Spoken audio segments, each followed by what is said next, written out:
جہاں مسجد الزیر ہے سینٹرال جو سینٹرال حویلی جو ہے اس سے پہلے جو دوار آتا ہے جو راؤنڈ اباؤٹ ہے اسی پر جو مسجد واقع ہے اسی مسجد کے اندر انشاءاللہ یہ پروگرام ہوگا اور ہفتے میں 5 دن ہوگا اتوار سے لے کے جمعرات تک۔ سالمیہ سے اور خیتان سے مفت ٹرانسپورٹ جو ہے اس کا بھی اہتمام کیا گیا ہے، لہذا وہ حضرات جو کہ اپنی بچیوں کو جن کی بچیاں 8ویں کلاس سے لے کر 12ویں کلاس تک کی طالبہ ہوں تو وہ حضرات اپنی بچیوں کو اس سمر کیمپ میں ضرور بھیجیں۔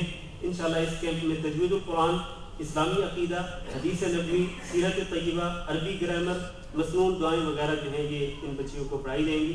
یہ ساری چیزیں انشاءاللہ ان کو پڑھائی جائیں گی، تو آپ سے گزارش ہے کہ ضرور اپنی بچیوں کو بھیجیں۔ بچوں چونکہ یہ اعلان بچیوں کے لیے تھا، فیملیز کے لیے، تو اس لیے اس کے متعلق جو اشتہارات ہیں وہ میں نے فیملیز میں بھیج دیے ہیں مسلم النساء میں، وہاں سے وہ فیملیز جن کی بچیاں ہوں، وہ حضرات جن کی بچیاں ہوں اس 8ویں کلاس سے 12ویں کلاس تک، تو وہ اشتہار وہاں سے وصول کر سکتے ہیں۔ ایک اور اعلان اسی کے ساتھ متعلق ہے اور وہ یہ ہے کہ جو لوگ خیتان میں رہتے ہیں، خیتان میں رہنے والے جو فیملیز کے ساتھ رہتے ہیں ان کے بچے، چونکہ گرمی کی چھٹیاں ہیں تو ہم نے ان کے لیے ایک حلقہ تعلیم القرآن کا افتتاح کیا ہے، اس کا انتظام کیا ہے۔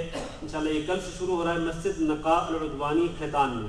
یہ مسجد وہ ہے جو کہ پاکستان انٹرنیشنل اسکول خیتان کے ساتھ ہی واقع ہے، اسی مسجد میں یہ تعلیم القرآن کے نام سے ایک حلقہ شروع کیا جا رہا ہے۔ وہ بچے جو ناظرہ پڑھنا چاہتے ہوں، ناظرہ قرآن مجید، اور اس طرح اس کے ساتھ ساتھ دعائیں بھی ہوں گی، نماز طہارت وغیرہ کے مسائل بھی بتائے جائیں گے، تو یہ انشاءاللہ کل سے شروع ہو رہا ہے۔ عصر کی نماز کے بعد روزانہ ہوگا یہ حلقہ، وہاں پر بچے آ سکتے ہیں۔ اب آپ کا سوال کا جواب، ایک بھائی نے سوال لکھ کے بھیجا تھا خطبہ کے دوران کہ کیا کوئی دعا کسی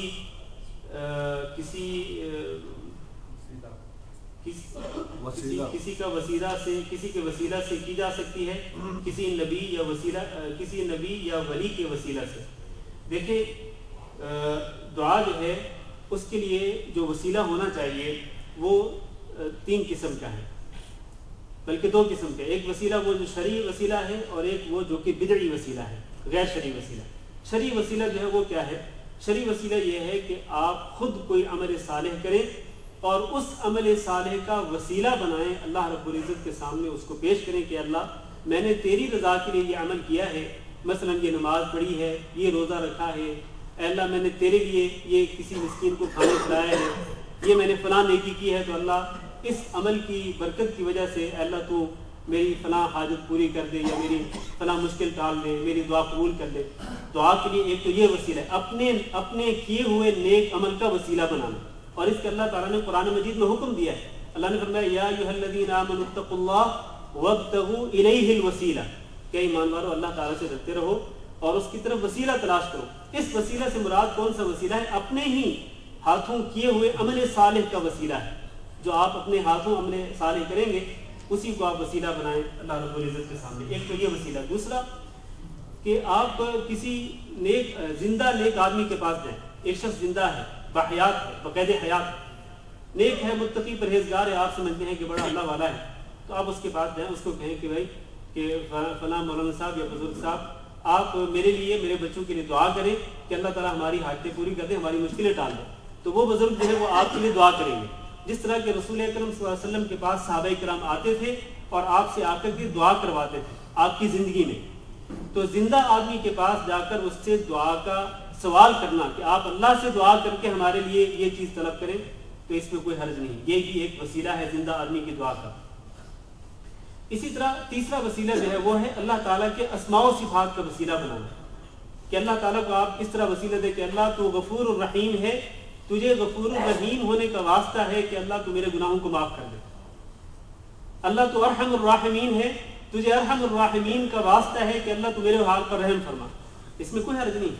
تو یہ جو 3 وسیلے ہیں، اللہ کے اسماء و صفات کا وسیلہ بنانا اور اپنے اعمال صالحہ کا وسیلہ بنانا اور زندہ نیک آدمی کی دعا کا وسیلہ بنانا، یہ جائز ہے۔ یہ 3 ان 3 کے علاوہ باقی کوئی بھی وسیلہ وہ درست نہیں ہے۔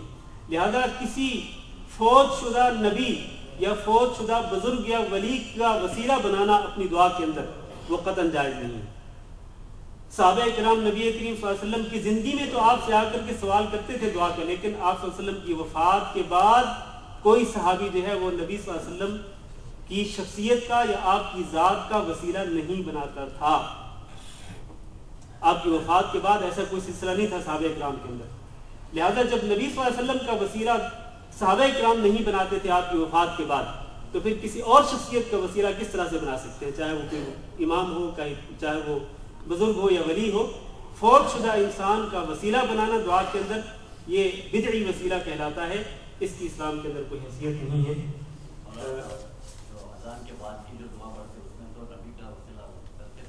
ہاں جی، دیکھیں یہ بھی ایک بہت بڑا شبہ پھیلایا جاتا ہے کہ اذان کے بعد کی جو دعا ہے اس کے اندر بھی تو وسیلہ ہے. اصل بات یہ ہے کہ ہم لوگ چونکہ عربی سمجھتے نہیں ہیں، تو عربی نہ سمجھنے کی وجہ سے لفظ وسیلہ آ گیا دعا کے اندر تو اس کو دلیل بنا لیا. حالانکہ اس دعا کے اندر کیا ہے آپ ذرا غور کریں تھوڑا سا. اللہم رب هذه الدعوة التامة والصلاة القائمة آتی محمدا الوسیلہ. آتی کا معنی کیا ہے؟ ہاں، آتی کا معنی ہے کہ دے دے. کون دے دے؟ یعنی آپ اللہ تعالیٰ سے دعا کریں کہ اللہ تو عطا کر دے. کس کو؟ محمد صلی اللہ علیہ وسلم کو عطا کر دے. کیا عطا کر دے؟ وسیلہ عطا کر دے. اب سوال یہ ہے کہ جس وسیلہ کی ہم اللہ تعالیٰ سے دعا کر رہے ہیں کہ اللہ محمد صلی اللہ علیہ وسلم کو وسیلہ عطا کر دے، یہ وسیلہ کیا ہے؟ یہ وسیلہ اس کی خود وضاحت کر دی نبی صلی اللہ علیہ وسلم نے حدیث کے اندر کہ یہ وسیلہ وہ مقام ہے جنت کے اندر، وہ اعلیٰ مقام ہے کہ جو ایک بندے کے سوا کسی کو نہیں ملے گا. اور آپ نے فرمایا کہ مجھے اللہ تعالیٰ سے امید ہے کہ وہ بندہ میں ہوں. تو گویا کہ ہم اللہ تعالیٰ سے دعا کر رہے ہیں کہ اللہ وہ جنت کا جو سب سے اعلیٰ مقام ہے جس پر ایک ہی بندہ جا سکتا ہے، وہ سب سے اعلیٰ مقام ہے اللہ اپنے پیارے نبی حضرت محمد صلی اللہ علیہ وسلم کو عطا کرتے ہیں. یہ ہے وہ وسیلہ. لیکن اس وسیلہ کے لفظ سے ہمیں اتنا شبہ پڑ گیا کہ نہیں جی وسیلہ جائز ہے. میرے بھائیوں، اس طرح وسیلے جائز نہیں ہوتے ہیں. دلیل ہو تو کوئی ٹھوس دلیل بنانی چاہیے جو قرآن و حدیث سے ثابت ہو، لیکن اس طرح کوئی لفظ لے کر کے وسیلے کی دلیل بنا لینا یہ ہرگز درست نہیں ہے. اللہ تعالیٰ ہم سب کو سمجھنے کی توفیق ہے. جزاک اللہ.